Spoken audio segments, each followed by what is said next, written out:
Namaskar friends and welcome to this press briefing by the Health Ministry. Can I request everyone to put their phone on silent mode before we start? To brief us more on the latest issues related with COVID, we have today with us Dr. V.K. Paul ji from Niti Aayog, DG ICMR, Dr. Balram Bhargav ji, Joint Secretary, Ministry of Health, Shri Lava Agarwal ji. My welcome to all of you, sirs. First, there will be a presentation by Shri Lava Agarwal ji, followed by another presentation by Dr. Bhargava, and Dr. Paul will give his closing remarks. Thereafter, we'll take a few questions from my media friends. Thank you, sir. Over to you, Lava Agarwal ji. Good evening friends, हम आपको कोविड-19 की वर्तमान परिस्थिति के बारे में बताना चाहेंगे। अगर हम देश की परिस्थिति देखें तो आज देश में करीब 82,402 केसेस एक्टिव केसेस की दृष्टि में आते हैं, यानी कि वह केसेस जो कि या तो होम आइसोलेशन में है या जो हॉस्पिटल सेटिंग में मॉनिटर किए जा रहे हैं। देश में ऑन एन एवरेज 8,000 से अधिक केसेस पिछले एक हफ्ते का अगर हम एवरेज निकालें तो पाए जा रहे हैं और ओवरऑल केस पॉजिटिविटी देश की इस टाइम करीब 0.92% है। यहाँ अगर हम फर्दर डेटा को एनालाइज करें तो पाते हैं कि पिछले 24 घंटों में देश में टोटल 13,154 केसेस नोट किए गए हैं और जैसे कि हमने पिछले कुछ दिनों में देखा था कि देश में केसेस की संख्या में एक कमी नोट की गई है, उसके थोड़ा विपरीत हम देखते हैं कि पिछले 33 दिनों बाद हमने 10,000 से अधिक केसेस देश में फिर से नोट होने शुरू हुए हैं। 26 नवंबर ऑनवर्ड्स, दिसंबर ऑनवर्ड्स हमने केसेस में 10,000 से अधिक केसेस की संख्या नोट की है। इस कारण से हम सबको यही रिक्वेस्ट करना चाहेंगे कि जिस तरह से ये शार्प इंक्रीज पिछले 3-4 दिनों में नोट किया गया है, उसके तहत एक विजिलेंस की बहुत ज़रूरत है ताकि हम ओवरऑल अपने देश में इन्फेक्शन के स्प्रेड को रोक सकें। अगर हम देश में एक्टिव केसेस की एनालिसिस करें तो हम पाते हैं कि केरला में करीब 25.66% केसेस हैं और महाराष्ट्र में 21.3% केसेस एक्टिव केसेस हैं, यानी कि यह वो दो स्टेट हैं जहां पर 10,000 से अधिक संख्या में एक्टिव केसेस हैं। 3 स्टेट ऐसी हैं जहां पर कि 5,000 से 10,000 के बीच में एक्टिव केसेस हैं और 31 स्टेट अभी भी देश में ऐसी है जहां पर कि 5,000 से कम संख्या में एक्टिव केसेस नोट किए जा रहे हैं।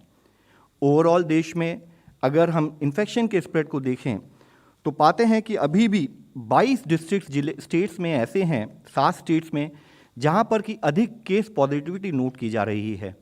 अधिक case positivity is a fact कि वहां पर इन्फेक्शन का स्प्रेड कुछ अधिक संख्या में नोट किया जा रहा है, जिसमें मुख्यतः 8 जिले ऐसे हैं जहां पर कि 10% से भी अधिक वीकली पॉजिटिविटी नोट की गई है, जिसमें 6 जिले मिजोरम से हैं, 1 अरुणाचल प्रदेश से और एक नया जिला वेस्ट बंगाल में कोलकाता, जहां पर कि पिछले हफ्ते 12.5% ओवरऑल केस पॉजिटिविटी नोट की गई है। इसी के साथ ही 14 जिले ऐसे हैं जहां पर कि केस पॉजिटिविटी 5 से 10% के बीच में है, जिसमें मुख्यतः केरला से 6 जिले, मिजोरम से 4 जिले, अरुणाचल प्रदेश से 1 डिस्ट्रिक्ट, असम, झारखंड और मणिपुर से 1 डिस्ट्रिक्ट ईच है। हम स्टेट से संपर्क बनाए हुए हैं और स्टेट को गाइडेंस देते हुए कि किस तरह से हम वहाँ पर इन्फेक्शन के स्प्रेड को कंट्रोल करें, उसके विषय में कार्य कर रहे हैं। वाइल ओवरऑल हमने देखा है कि देश में अभी भी 13,000 के करीब केसेस आ रहे हैं, फिर भी कुछ एरियाज ऑफ कंसर्न इमर्ज होते हुए दिख रहे हैं जो हम आप लोगों के सामने रखना चाहेंगे, जिसमें मुख्यतः अगर हम देखें तो अगर आप देखें कि महाराष्ट्र में 9 दिसंबर के हफ्ते में ओवरऑल देश की वहाँ की स्टेट की केस पॉजिटिविटी 0.76% थी, तो हमने देखा है कि वह एक महीने में बढ़कर 2.59% के करीब हो गई है, यानी कि 3.4 times increase in case positivity Maharashtra में नोट की गई है। एक स्थाई पर जहाँ केस पॉजिटिविटी में वृद्धि हुई है, उसी के साथ ही हमने देखा है कि वहाँ ओवरऑल जो केस रिपोर्ट हो रहे हैं उसमें भी काफ़ी वृद्धि नोट की गई है। जैसे कि 9 दिसंबर वाले हफ्ते में जब वहाँ पर 4,463 के करीब वीकली केसेस आ रहे थे, वह ऑलमोस्ट करीब 3 गुना बढ़कर अब 13,220 के करीब केसेस पिछले एक हफ्ते में नोट किए गए हैं। इसी तरीके से अगर हम देखें तो हम पाते हैं वेस्ट बंगाल में भी 1.61% केस पॉजिटिविटी अब बढ़कर 3.1% के करीब हो गई है, यानी कि इन्फेक्शन के स्प्रेड में एक बढ़ोतरी नोट की जा रही है। और साथ ही अगर हम देखें कि जहां 23 दिसंबर वाले हफ्ते में करीब 3,700 के करीब केसेस आए थे, वह पिछले हफ्ते में बढ़कर अराउंड 4,442 केसेस की संख्या नोट की जा रही है। इसी तरह से अगर हम केरला में देखें तो पिछले हफ्ते जहां वहां पर केस पॉजिटिविटी 0.58% थी, उसमें भी एक बढ़ोतरी 0.75% के करीब पिछले एक हफ्ते में नोट की गई है। और ये इसी के साथ ही केसेस की संख्या में भी एक राइजिंग ट्रेंड नोट किया जा रहा है। दिल्ली का केस अगर हम एनालाइज करें तो हम पाते हैं कि जहां दिल्ली में एक महीने पहले करीब 0.11% केस पॉजिटिविटी थी, वह बढ़कर अब करीब 1% के करीब हो गई है। और साथ ही एक पैरेलल विषय के रूप में हमने देखा कि जहां 9 दिसंबर तक 541 केसेस आ रहे थे, वह ऑलमोस्ट 4.7 टाइम्स बढ़ते हुए अब 2587 केसेस पिछले एक हफ्ते में नोट किए गए हैं। इसी तरह अगर हम देखें कर्नाटका में पिछले एक हफ्ते में जहां केस पॉजिटिविटी 0.31% थी, उसमें बढ़कर 0.52% हो गई है। इसी तरह से अगर 2014 केसेस अगर 23 दिसंबर वाले सप्ताह में नोट किए गए तो वह भी बढ़कर 2533 के करीब केसेस पिछले एक हफ्ते में नोट किए गए हैं। गुजरात में भी इसी तरीके से 0.19% केस पॉजिटिविटी बढ़कर अब 0.54% हो गई है। और अगर पिछले एक हफ्ते के डेटा को एनालाइज करें तो देखते हैं कि जहां 495 केसेस एक हफ्ते में आ रहे थे, वह बढ़कर 3.4 टाइम्स यानी कि 1711 केसेस पिछले एक हफ्ते में नोट किए गए हैं। हम यह विषय आप सबके सामने इसलिए बताना चाहते हैं कि अगर हम ज्योग्राफिकल स्प्रेड देखें तो ओवरऑल देश के अगर नंबर आज भी हमें लिमिटेड दिखाई देते हैं, फिर भी कुछ इमर्जिंग एरियाज ऑफ कंसर्न है और ज़रूरत है कि उन एरियाज में हम स्प्रेड ऑफ इन्फेक्शन को रोकने के लिए रिक्वायर्ड कार्य करते रहें। इसी तरीके से हमने देखा है कि कुछ जिलों में भी sudden increase in cases note किया गया है, जैसे मुख्यतः मुंबई महाराष्ट्र में अगर आप देखें तो 7 दिसंबर से लेकर 28 दिसंबर वाले हफ्ते यानी कि 4 हफ्तों में केसेस की संख्या 1392 से बढ़कर 6787 केसेस हुई है, यानी कि approximately 4.8 time increase in cases. Pune में भी इसी तरह से काफ़ी अधिक संख्या में केसेस और एक राइजिंग ट्रेंड नोट किया जा रहा है। महाराष्ट्र में सिमिलर वे में अगर आप देखें तो थाने में भी राइजिंग ट्रेंड नोट किया जा रहा है। बेंगलुरु अर्बन में कंटिन्यूड बेसिस पर राइजिंग ट्रेंड दिख रहा है। चेन्नई में भी इसी तरीके से 1039 केसेस की बजाय 1720 केसेस यह एक हफ्ते में वृद्धि नोट की गई है। मुंबई सबअर्बन हो, गुड़गांव हो, अहमदाबाद हो या नासिक हो, इन सभी जिलों में भी एक राइजिंग ट्रेंड इन केसेस नोट किया जा रहा है। हम इन स्टेट से संपर्क किए हुए हैं और required advice in terms of कि क्या एक्शन लिया जाए फील्ड पर कि इन्फेक्शन के स्प्रेड को रोका जाए, उस पर कार्य किया जा रहा है। यहाँ जब हम देश की परिस्थिति के बारे में बात कर रहे हैं, आज जरूरी है कि हम ग्लोबल परिस्थिति को भी समझें और उसमें हम आप लोगों के सामने बताना चाहेंगे कि आज पूरी दुनिया में करीब 2,68,00,000 के करीब एक्टिव केसेस हैं और ऑन एन एवरेज पिछले एक हफ्ते में 10 लाख से अधिक केसेस पूरी दुनिया में नोट किए जा रहे हैं। और उसमें भी सबसे मुख्य इशू यह है कि अगर आप देखें कि जो सर्जेज पूरी दुनिया में नोट की गई हैं, तो जहां एक समय सर्ज में 8,92,000 के करीब केसेस थे, जो कि हमने जनवरी 2021 में नोट किया।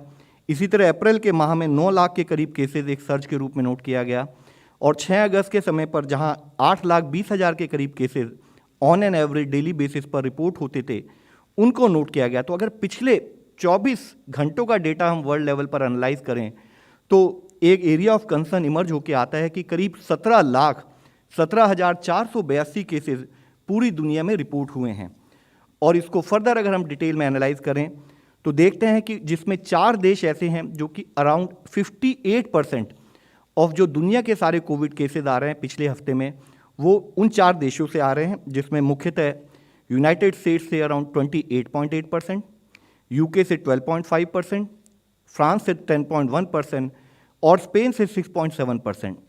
यहाँ मुख्य विषय यह है कि नॉट ओनली यही कंट्रीज़ हैं, ओवरऑल हर कॉन्टिनेंट में कई कंट्रीज़ के अंदर एक राइजिंग ट्रेंड इन केसेस नोट किया जा रहा है।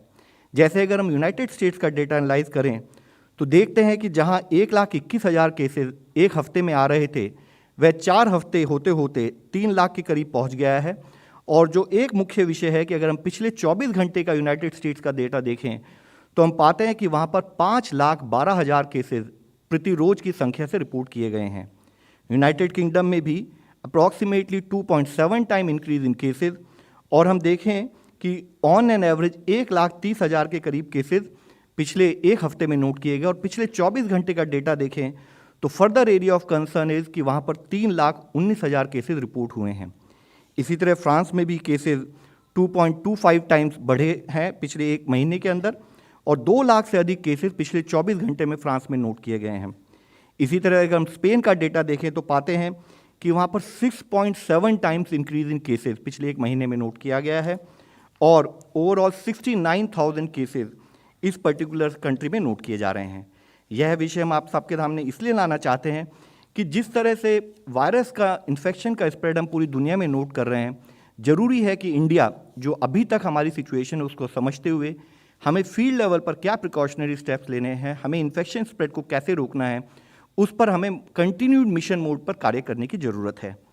इसी तरीके से हम सबको पता है कि पिछले कुछ एक माह से हमारे सामने नए चैलेंज के रूप में एक new variant of concern Omicron भी डिटेक्ट किया गया है, जिसकी अगर ओवरऑल दुनिया की परिस्थिति देखें तो एक माह के अंदर ही करीब 121 देशों में 3,30,000 से अधिक ओमिक्रॉन के केसेस नोट किए गए हैं, और टोटल 59 डेथ्स अब तक रिपोर्ट की गई हैं, जिसमें से मुख्यतः डेथ करीब 53 death United kingdom, 1 United states, 4 Germany और 1 ऑस्ट्रेलिया में रिपोर्ट की गई है। और अधिक केसेस की संख्या को अगर हम एनालाइज करें तो पाते हैं कि अधिकतम cases United kingdom, Denmark, United states, Germany, Norway और कनाडा में पाए जा रहे हैं। इसी के साथ ही एक और एरिया ऑफ कंसर्न हम आप लोगों के सामने दिखाएंगे। इसमें यहाँ देखते हैं तो हम पाते हैं कि ओमिक्रॉन कई देशों में अब जो भी जीनोम सीक्वेंसिंग हो रही है वहाँ पर ओमिक्रॉन की परिस्थिति, यानी कि जितने वहाँ पर जीनोम सीक्वेंसिंग किए जा रहे हैं उसमें कितने % सैंपल ओमिक्रॉन पॉजिटिव पाए जा रहे हैं, उस डेटा को अगर हम देखें तो पाते हैं कि साउथ अफ्रीका में 96% केसेस ओमिक्रॉन पॉजिटिव पाए जा रहे हैं, यूनाइटेड किंगडम में 59%, इसी तरह यूनाइटेड स्टेट्स में 41% और फ्रांस में करीब 11% ओमिक्रॉन पॉजिटिव केसेस पाए जा रहे हैं। और साथ ही हम देखते हैं कि जहां एक तरफ एक पॉजिटिव ट्रेंड के रूप में साउथ अफ्रीका में केसेस में एक सर्ज के बाद फिर से केसेस में कमी नोट की जा रही है। ऐसा लगता है कि केसेस की संख्या में एक विजिबल कमी आई है, लेकिन उसी के साथ ही और दूसरे देश है, जैसे इससे पहले हमने आपको बताया है, चाहे वो यूके हो, यूएसए हो और फ्रांस हो, वहाँ पर अभी भी एक कंटिन्यूड सर्ज इन केसेस नोट किया जा रहा है।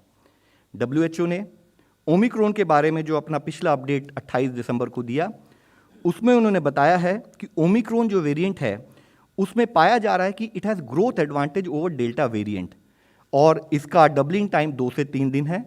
और साथ ही ये देखा जा रहा है कि यह पर्टिकुलर वेरिएंट अब कई देशों में एक डोमिनेंट कोविड का वेरिएंट बनके हमारे सामने आ रहा है, जैसे कि हमने इससे पिछली स्लाइड में आपको दिखाया है। यूनाइटेड किंगडम हो, यूनाइटेड स्टेट्स ऑफ अमेरिका हो, उन देशों में यह बाकी वेरिएंट को रिप्लेस कर मेजर डोमिनेंट वेरिएंट के रूप में उभर कर सामने आ रहा है। इसी के साथ ही यूनाइटेड किंगडम, साउथ अफ्रीका और डेनमार्क से जो इनिशियल डेटा आया है उससे यह पता लगता है कि ओमिक्रॉन वेरिएंट में एक रिड्यूस रिस्क ऑफ हॉस्पिटलाइजेशन है कंपेयर टू डेल्टा वेरिएंट, लेकिन साथ में WHO ने यह भी कहा है कि उसकी डिजीज़ की सीवियरिटी या उससे संबंधित management in terms of oxygen, ventilation की रिक्वायरमेंट, यह डेटा अभी फर्दर आने की ज़रूरत है। इसको फर्दर एनालाइज करके ही एक निर्णय पर पहुंचा जा सकता है। WHO ने यह भी बताया है कि चाहे कॉर्टिकोस्टेरॉइड्स हों या इंटरल्यूकिन 6 रिसेप्टर ब्लॉकर्स हों, यह अभी भी ओमिक्रॉन के लिए कंफर्टेबल पाए जाते हैं, इनसे हम मैनेज कर सकते हैं, इनसे ये अभी भी इफेक्टिव हैं। लेकिन monoclonal antibodies may be able to less neutralize the Omicron variant, यह एक प्रिलिमिनरी डेटा के द्वारा पता लगता है। साथ ही WHO ने बताया है कि चाहे PCR टेस्ट हो, चाहे हमारे रैपिड एंटीजन टेस्ट हों, वह अभी भी ओमिक्रॉन वेरिएंट के लिए यूज़ किए जा सकते हैं। अगर हम ओवरऑल देश की परिस्थिति ओमिक्रॉन वेरिएंट के संबंध में देखें तो देखते हैं कि करीब 22 स्टेट्स में 961 के करीब ओमिक्रॉन वेरिएंट के केसेस पाए जा रहे हैं, जिसमें से 320 केसेस अब तक रिकवर भी हो चुके हैं। और मुख्यतः अगर देखें तो अधिकतम केसेस दिल्ली, महाराष्ट्र, गुजरात, राजस्थान, केरला और तेलंगाना इन स्टेट्स में पाए गए हैं। इसी के साथ ही हमने जैसे इससे पहले भी इस बारे में चर्चा की है कि ऑन ए कंटिन्यूड बेसिस, यानी कि जब 24 नवंबर को पहली बार साउथ अफ्रीका में ओमिक्रॉन वेरिएंट के बारे में बात की गई और उसके बाद 26 नवंबर को जब इसको वेरिएंट ऑफ कंसर्न के रूप में डिक्लेयर किया गया, तभी से कंटिन्यूड बेसिस पर देश पर इस पर निगरानी और इससे संबंधित क्या कार्य करना है उस पर कार्य चल रहा है। पिछले हफ्ते हमने इस विषय में चर्चा की थी। उसके साथ ही कंटिन्यूड बेसिस पर 13 दिसंबर को केरला और मिजोरम में जहां की हाई पॉजिटिविटी थी या अधिक संख्या में केसेस नोट किए जा रहे थे, वहां पर सेंट्रल टीम्स ने जाकर स्टेट को रिक्वायर्ड सपोर्ट प्रोवाइड कराया है। इसी तरीके से स्टेट्स को एडवाइस दी गई है कि कंटेनमेंट मेजर्स जिले में बहुत ज़रूरी हैं, जिसमें कि पर्टिकुलरली रेस्ट्रिक्शन इम्पोज की जाए जहां पर कि टेस्ट पॉजिटिविटी 10% से ज़्यादा हो, या हॉस्पिटल बेड्स की ऑक्यूपेंसी, चाहे वो ऑक्सीजन बेड हों और आईसीयू बेड्स हों, उनकी ऑक्यूपेंसी में 40% से अधिक की बढ़ोतरी नोट की जाए। यहाँ यह इसलिए ज़रूरी है कि हम अगर रिक्वायर्ड रेस्ट्रिक्शंस और रिक्वायर्ड मैनेजमेंट पर ध्यान दें तो हम केसेस को बढ़ने से रोक सकते हैं, उसकी संख्या में कमी ला सकते हैं। इसके लिए रेस्ट्रिक्शंस और कंटेनमेंट मेजर्स पर कार्य करने के लिए हमने स्टेट से रिक्वेस्ट की है।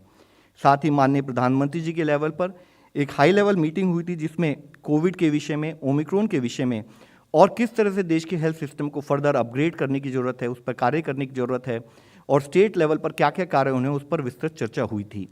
इसी के साथ ही सेक्रेटरी हेल्थ के लेवल पर सारी स्टेट्स के साथ वीसी करते हुए उनको भी क्या क्या हमें हेल्थ इंफ्रास्ट्रक्चर रिलेटेड कार्य करने हैं, उस विषय में अवगत कराया गया है। साथ ही जैसे जैसे केसेस में थोड़ा सा अधिक संख्या में नंबर नोट किया गया है, तो स्टेट को फर्दर गाइडेंस के लिए, सपोर्ट के लिए 10 सेंट्रल टीम भी 25 दिसंबर को 10 स्टेट्स में भेजी गई हैं, जिसमें मुख्यतः झारखंड, कर्नाटका, केरला, महाराष्ट्र, मिजोरम, पंजाब, तमिलनाडु, उत्तर प्रदेश, वेस्ट बंगाल और बिहार स्टेट्स हैं।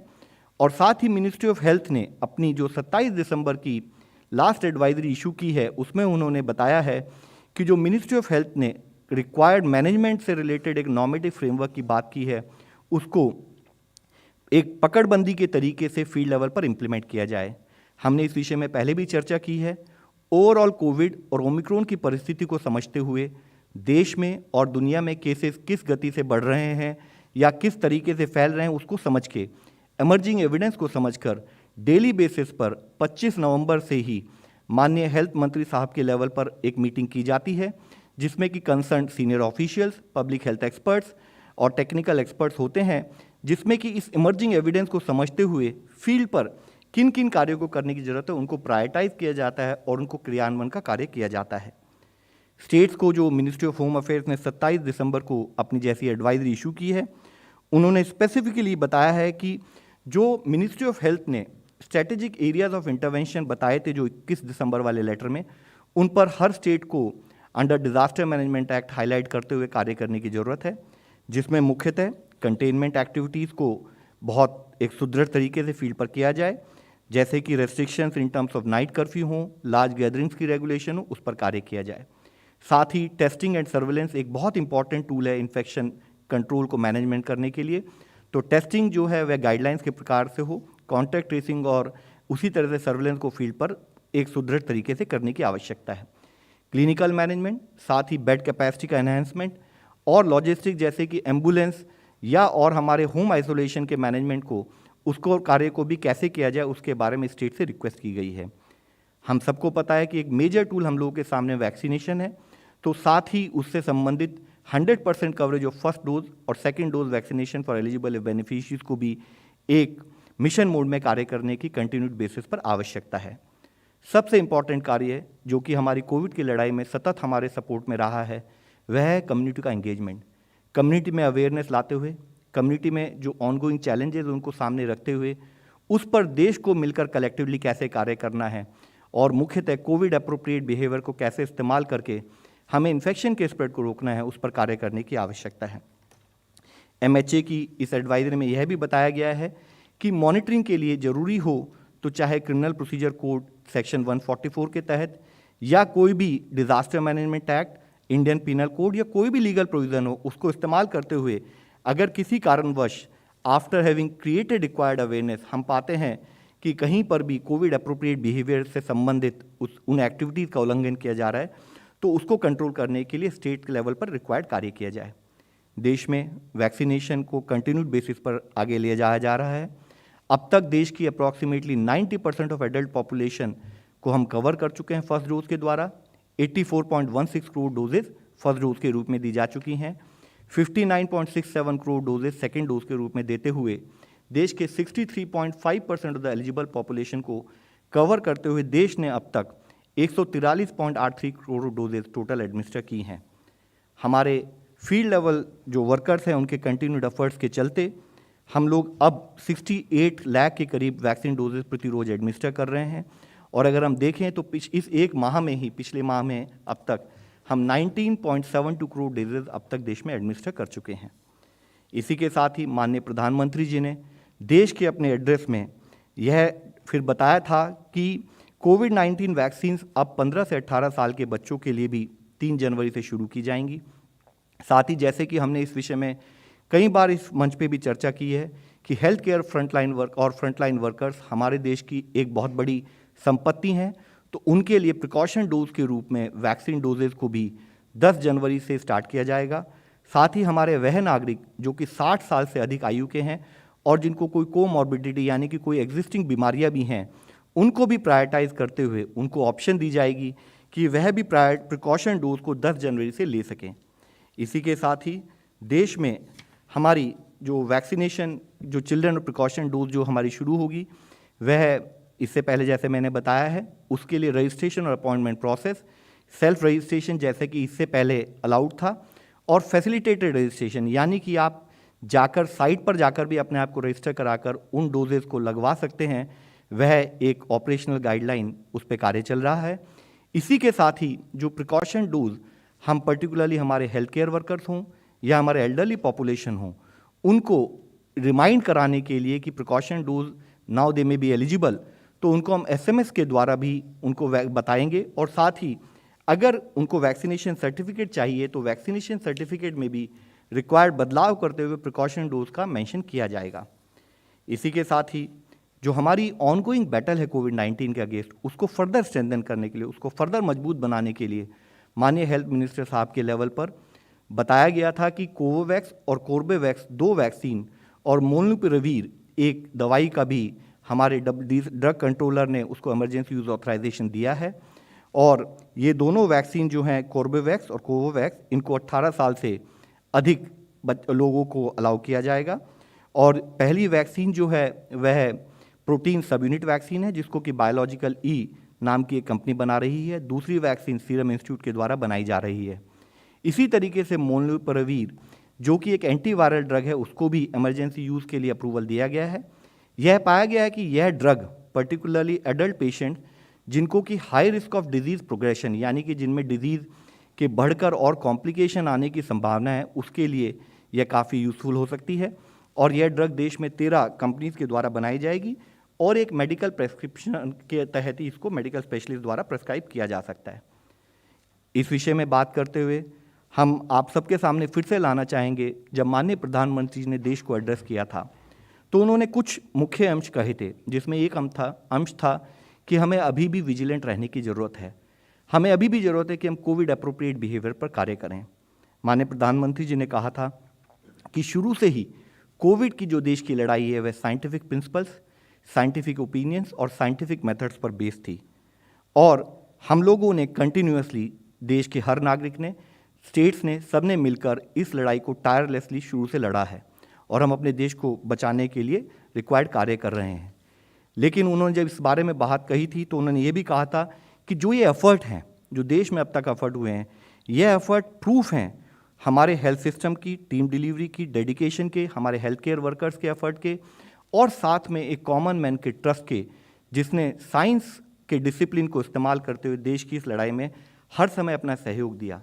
लेकिन उन्होंने ये कहा था कि कोरोना की लड़ाई अभी भी ख़त्म नहीं हुई है। जैसे इससे पहले हमने डेटा के रूप में भी दिखाया कि पूरी दुनिया में कोरोना के केसेस अब काफ़ी अधिक संख्या में नोट हो रहे हैं, हर देश में एक बढ़ोतरी नोट की जा रही है और कुछ हद तक पिछले 3-4 दिनों से हमारे देश में भी कुछ संख्या में वृद्धि नोट की गई है। तो जैसे कि माननीय प्रधानमंत्री जी ने कहा था कि हमें विजिलेंट रहने की बहुत ज़रूरत है। हमें ज़रूरत है कि हम समझें कि वायरस म्यूटेट कर रहा है, और जब वायरस म्यूटेट कर कर हमारे सामने एक नया चैलेंज रख रहा है तो ज़रूरी है कि हम अपने स्ट्रेंथ और कॉन्फिडेंस को और मल्टीप्लाई करें और इस चैलेंज को लड़ने के लिए हर तरीके से तैयार रहें। एक मुख्य विषय जो माननीय प्रधानमंत्री जी ने अपने संदेश में कहा था कि पूरे कोविड की लड़ाई में सबसे मुख्य विषय था कि अगर एक इंडिविजुअल अपनी जो भी गाइडलाइंस है कोविड के मैनेजमेंट की, इन्फेक्शन के स्प्रेड को रोकने की, वो अगर इंडिविजुअल फॉलो करे तो कोविड नहीं फैल सकता। तो उसके लिए ज़रूरी है कि आज फिर हम आपके द्वारा सबसे अपील करना चाहेंगे, जहां एक स्थाई पर केसेस में कुछ बढ़ोतरी नोट की जा रही है, हम फिर से मिशन मोड में आएँ और ध्यान रखें कि हम कोविड के केसेस को अपने प्रांत में बढ़ने ना दें। और दूसरा विषय है कि जब भी हमें वैक्सीनेशन ड्यू, हम वैक्सीनेशन कराएं। उन्होंने यह भी कहा था कि जब हम 2022 को वेलकम कर रहे हैं, तब ज़रूरी है कि हमारे उस एंथुसियाज्म में, उस एन्जॉयमेंट में हमारे लिए केयरफुल रहने की भी ज़रूरत है। इस विषय में हमने कई बार बात की है कि हम इस मंच पे यह सर आपके सामने इसलिए प्रस्तुत करते हैं कि जब हम अवेयर होंगे तभी हम समझ पाएंगे कि हमें करना क्या है, हमें लड़ाई से कैसे अपने आप को जीतना है। तो हमें यह समझना है कि हम सावधान रहें। हमें यही समझना है कि पिछले 2 साल से हमने जो सीखा है उसी को हमें बार बार आजमाना है। वही हमारी सफल अप्रोच रही है, चाहे टेस्ट हो, चाहे ट्रैक हो, ट्रीटमेंट का फॉलोअप हो या वैक्सीनेशन हो और कोविड अप्रोप्रिएट बिहेवियर हो, इन पर ही हमें काम करने की ज़रूरत है। हमें ज़रूरत है कि हम जिस तरह से केसेस में वर्ल्ड वाइड वृद्धि नोट की जा रही है उसको समझते हुए सुरक्षित रहें, सावधान रहें और रिक्वायर्ड एक्शन कंटिन्यूड बेसिस पर लेते रहें कि हम कोविड के इन्फेक्शन को फैलने से रोक पाएँ। धन्यवाद। Thank you, Dr. Thank you, Lavji. Dr. Bhargav. Thank you.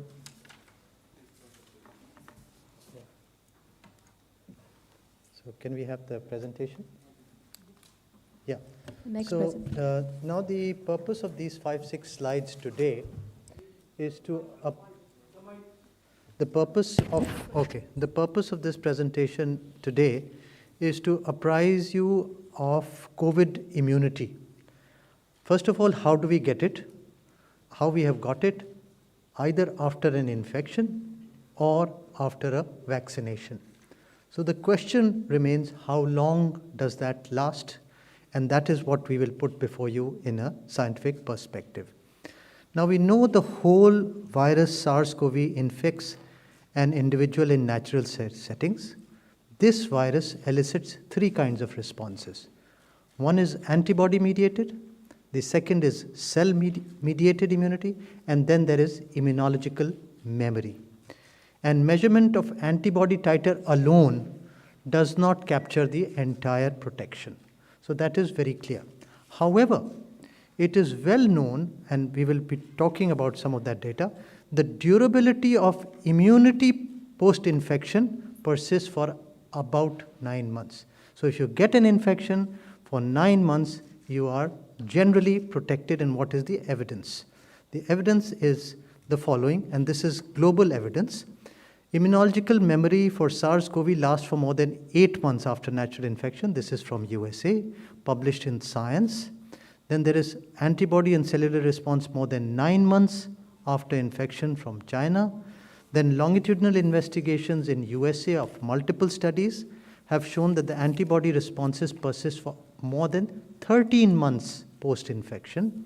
And the systematic review of 10 studies from Israel, England, Denmark, USA, Austria, and Italy have that more than 90% reduction in reinfection up to 10 months. So you're protected for up to 10 months. That is the, 8 to 10 months, 8 to 13 months, that is the general. So that is why we like to say that up to 9 months and take a slightly conservative estimate of that. And that is, what is the evidence from India?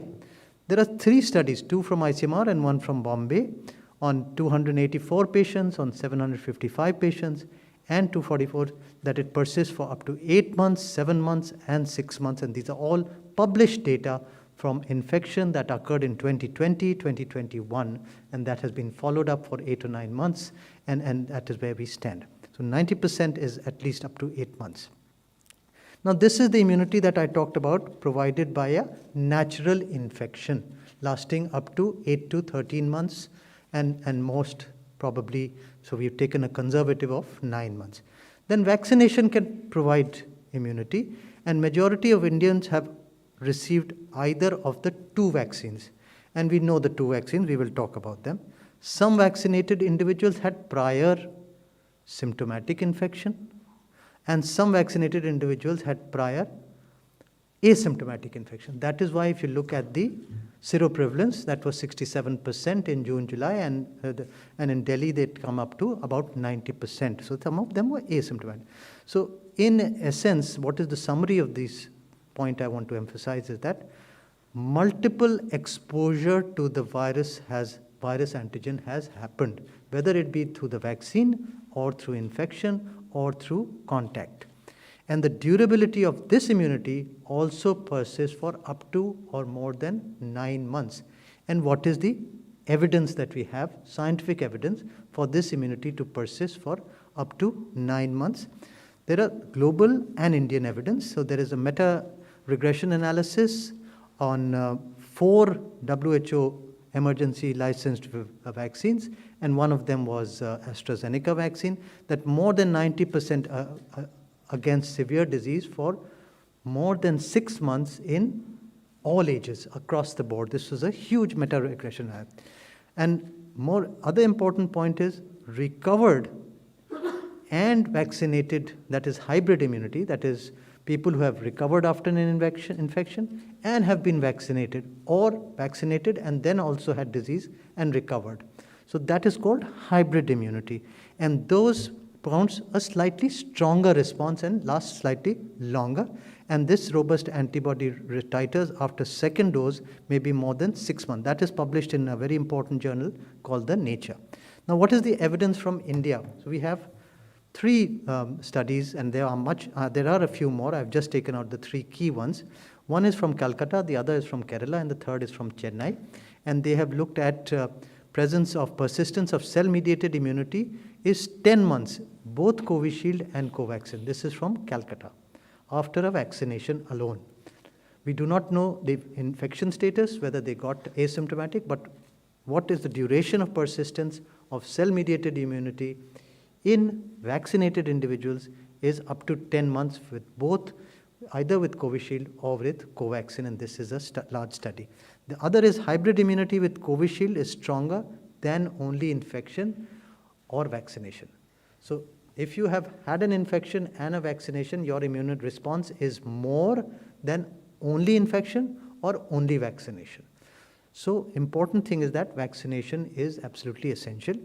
And this is another study from Chennai, which is on healthcare workers, that more than 70% of 116, good concentration of both anti-S antibody and neutralizing antibody for more than 6 months following vaccination. So now coming to the vaccines that are being used in India. We know that there are 2 vaccines which are the main players of. One is the whole virion killed vaccine with an innovative adjuvant, that is the Covaxin. And the second is a viral vector-based subunit vaccine, that is Covishield. And vaccine recipients are vulnerable due to intense transmission dynamics. So the transmission dynamics expected, what we are seeing in USA or in Europe, are intense. And our 1-dose coverage is 90%, and 2-dose coverage, I should stand corrected, is 63%. So that has happened as far as India is concerned. So this much vaccination has happened.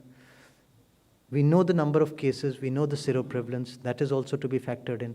And the third point is that the transmission of Omicron is 3 times or 4 times more than the Delta variant also. So that will also be exposing people for this. So next, so my last slide is, in terms of the precautionary dose, we have to remember one important point, and that is the most important point, is that all COVID vaccines, whether it be from India, from Israel, from USA, from Europe, from UK, or China, all these vaccines are primarily disease modifying. They do not prevent infection. So they are not infection preventing. So precautionary dose is primarily to mitigate the following 3 things. 1, severity of infections. 2, hospitalization and death. Now this is very important for individuals who are elderly, immune compromised, on chemotherapy, or patients of chronic obstructive lung disease. So these are patients where a precautionary dose would be useful to prevent the 3 serious disease, hospitalization and death.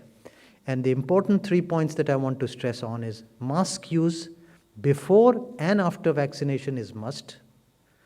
Mass gathering should be avoided before and after vaccination.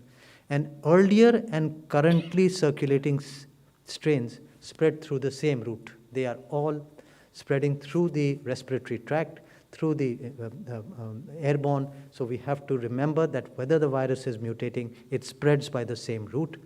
And last and the most important point, which has already been emphasized by Srilav Agarwal ji, is that the treatment guidelines for the earlier and the current circulating strains remains same. The treatment does not change, it remains the same.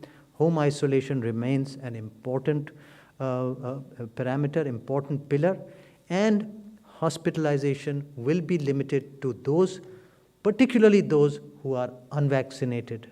Those who are unvaccinated will be the ones who will be admitted to hospitals. People who are immunocompromised and chemotherapy will be the ones who will be admitted to hospitals and will require more care. So I will stop here. Thank you. Thank you, Dr. Bhargav. Dr. Paul. Thank you. Briefly, 2 points. Firstly, since we met last about 6-7 days ago, there is a changing scenario in pandemic situation you can notice today. We were nationwide having around 7,000, 6,500 cases at that time. And today we have seen in detailed presentation that there is an uptick. We have seen 13,154 cases yesterday. Previous day was 9,100, and you go back to 24th, let's say, it was 6,500. So clearly, we are seeing increase in cases. We have also explained to you the states where we are witnessing more change. We have shown that Delhi has multiplied the number of cases on a daily basis.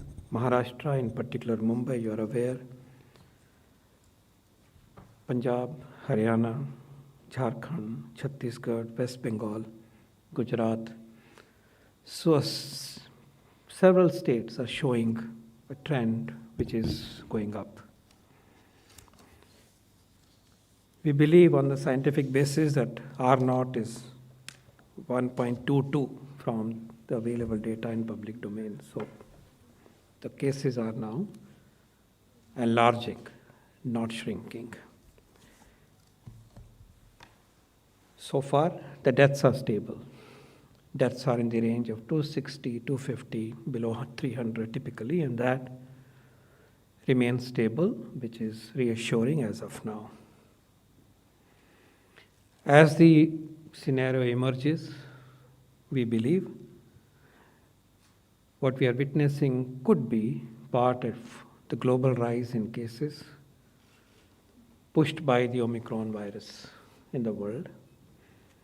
We believe, and we are updating you on the available information, which takes a little extra time for us to recognize and identify the variant. But we believe that this push is a part of the global upsurge, which is related to Omicron, but we'll continue to update you on the specifics of this. As has been communicated, we are already aware that this variant is highly transmissible, and that perhaps explains the speed with which it is rising in the world. As we have explained, the severity issues are unsettled, and we quoted to you the WHO statement. Severity, hopefully mild, but cannot be taken for granted. This is work in progress. These are important facts for us to know. So, it's a reality check today, and we would urge you, first and foremost,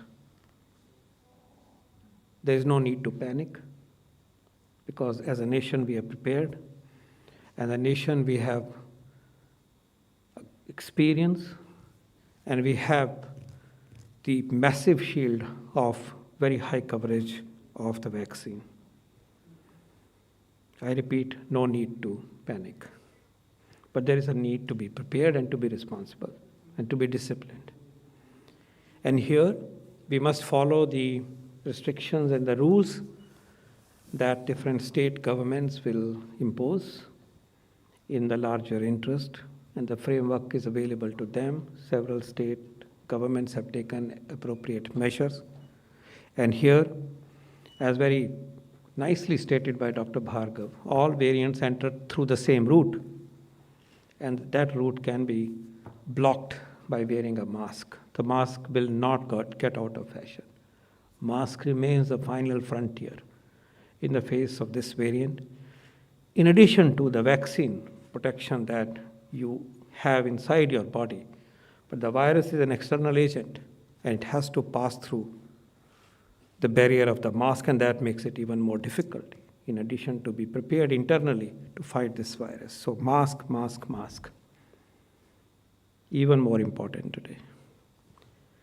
Also, points about containment have been highlighted. That remains a critical strategy. We're all making efforts in that regard from the government. Test, track, treat remains our strategy. No change in treatment as of now. Tika remains the strategy. Test, trace, treat, and Tika. And of course, all-round preparedness of the health system, which we have been working on as a nation, as state and union governments together, as well as the private sector. That remains an important part of our effort. The second point is in relation to positive developments in regard to the vaccination program. Vaccination is being opened for adolescents. Vaccines are being opened for healthcare workers, frontline workers, and those above 60 years with comorbidities. And you heard details in regard to that. Other positive news is having 2 new vaccines receiving the licensure and also a drug receiving the licensure. These are positive developments. Today, therefore, our message is of preparedness. Our message is first, don't panic, the don't part. And the do's are be alert, be disciplined, and be well prepared. Be alert, be disciplined, and be well prepared. Thank you. Thank you, Dr. Paul. Before I open the floor for questioning, I would like to request my media friends to please restrict your question just to one question and not ask too many supplementaries right away so that many of you can get a chance. Okay, thank you very much. We start from number 121. Please introduce yourself also. My question is to Dr. VK Paul. This is Sherin from Times Now. So we are seeing that a number of rallies are happening, political rallies that are happening, and also we are seeing that politicians are flouting rules, even the basic rule of putting mask. What is the health ministry really doing about this? Election Commission has in fact said that today they are going ahead because all the parties have in fact had a meeting and they have said that there should be election. So elections are happening, but clearly with the number of cases that are rising, we are seeing that the politicians themselves are flouting the rules. I have explained to you, and Dr. Shri Love Agarwal ji has explained to you the framework of responsibilities of the people, expectations of all of us, from all of us, for ensuring suppression of chains of transmission as well as protection. That applies to all of us. In regard to the specific issue of elections, as we communicated last time, this is for the Honorable Election Commission it is in the domain of the Honorable Election Commission, and this is not the forum to take up that issue at this point. Number 58, please introduce yourself.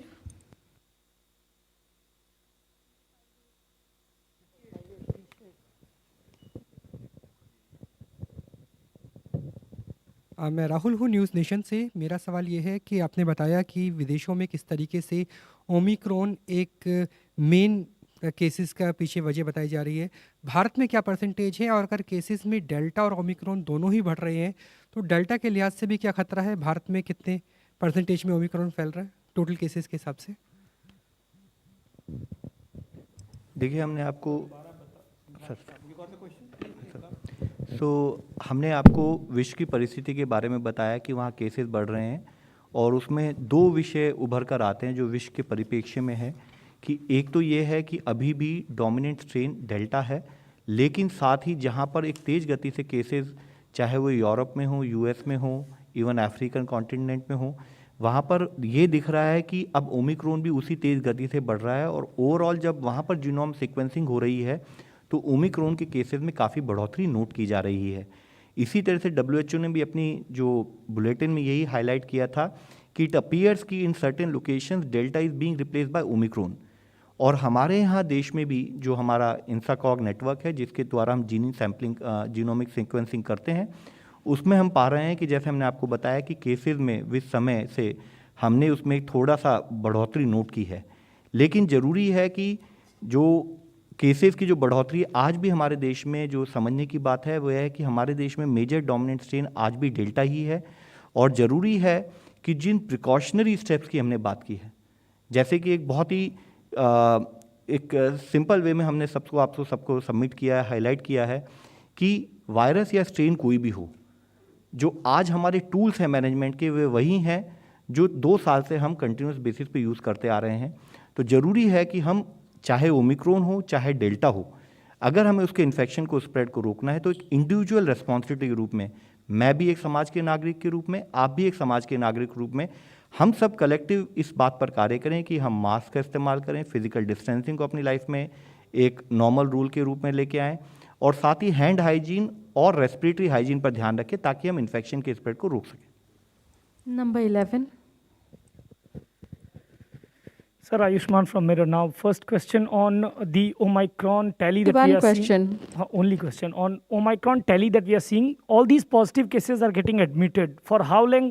How long? Because these are asymptomatic and mild cases. For how long we are going to see that? Are you going to change that policy? Asymptomatic people are not going to go to hospital. And do you think it is going to replace Delta as the dominant variant in India?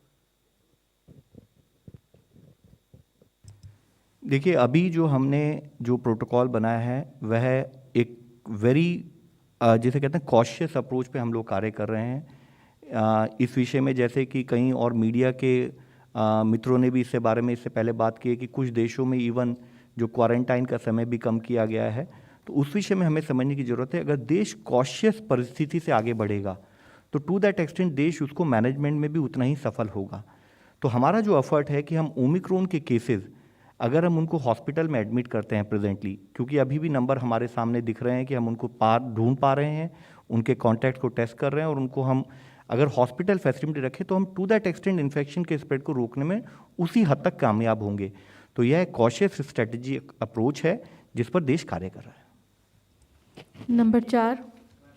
और इसके बारे में जैसे आपने कहा था कि delta replace करेगा, तो देखिए हमने सारे फैक्ट्स एंड फिगर्स आपके सामने प्रोड्यूस किए हैं, विश्व की परिस्थिति आपके सामने बताई है, और ज़रूरी है कि अगर हम, चाहे वो ओमिक्रॉन वेरिएंट हो और प्रेजेंटली चाहे वह डेल्टा हो, अगर हम अपने कोविड अप्रोप्रिएट बिहेवियर पर फोकस रखेंगे तो टू दैट एक्सटेंट हम उसको रोकने में सफल होंगे।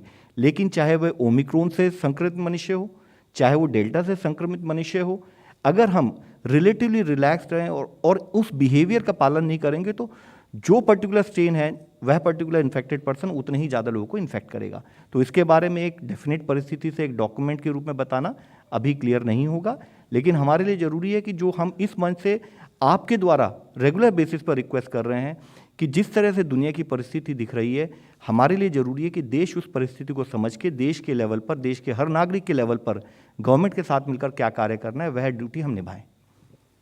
सर मेरा सवाल ये है कि ये जो 10 तारीख से टीकाकरण शुरू होगा, तो ये प्रिकॉशनरी डोज और बूस्टर डोज के बीच में क्या अंतर है? इसको बूस्टर डोज क्यों नहीं कहा जा रहा?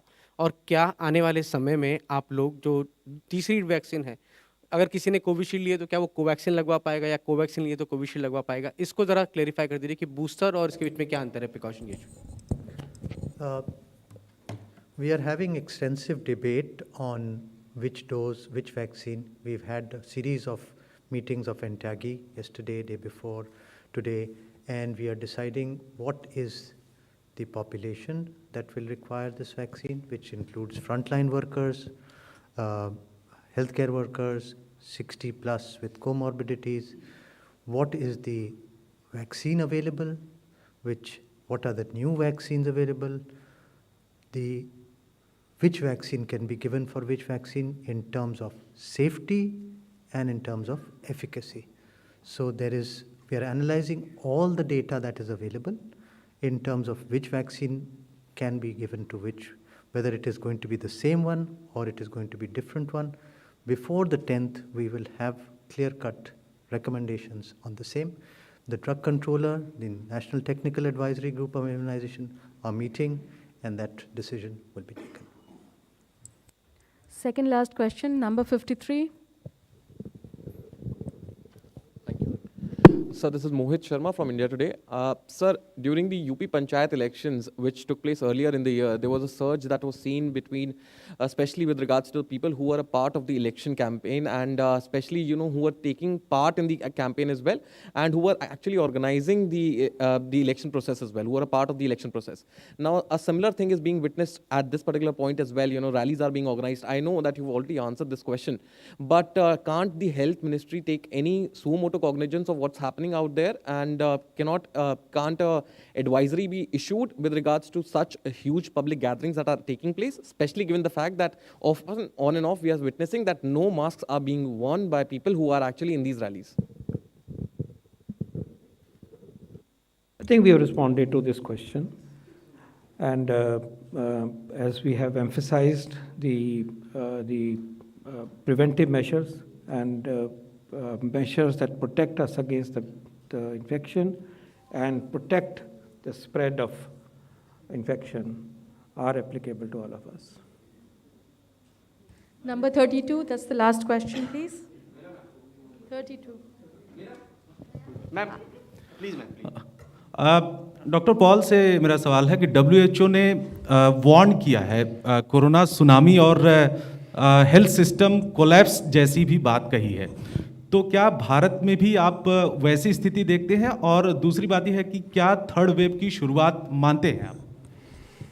जो WHO ने कहा है वो क्लियरली जो ट्रेंड्स पीछे आए हैं पिछले 3-4 हफ्तों में, उसको उन्होंने कोग्निसेंस लेते हुए और जो एपिडेमियोलॉजी के प्रिंसिपल्स हैं, साइंस जो इमर्ज हुई है इस पीरियड में, उसको देखते हुए हैं।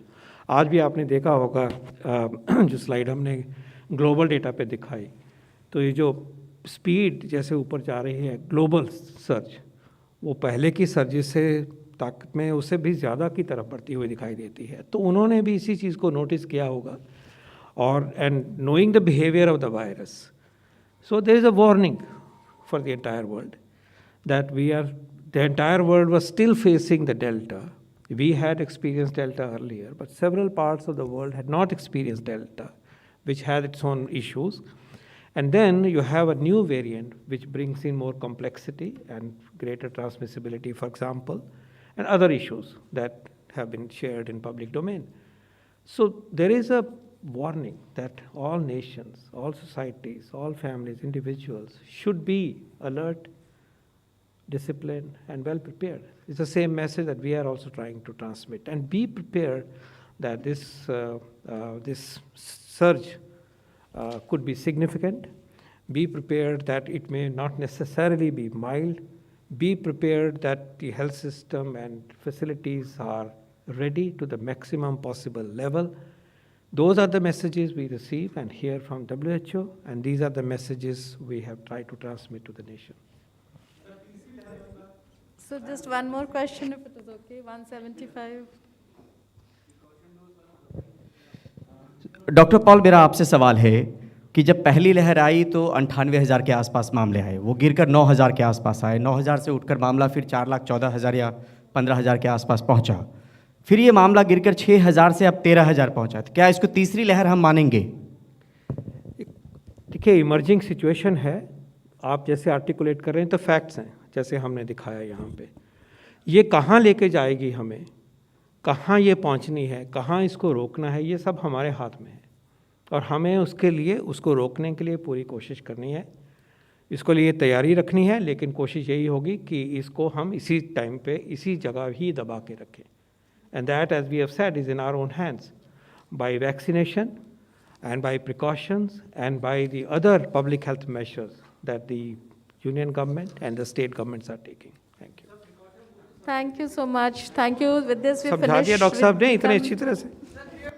We come to the end of the press conference.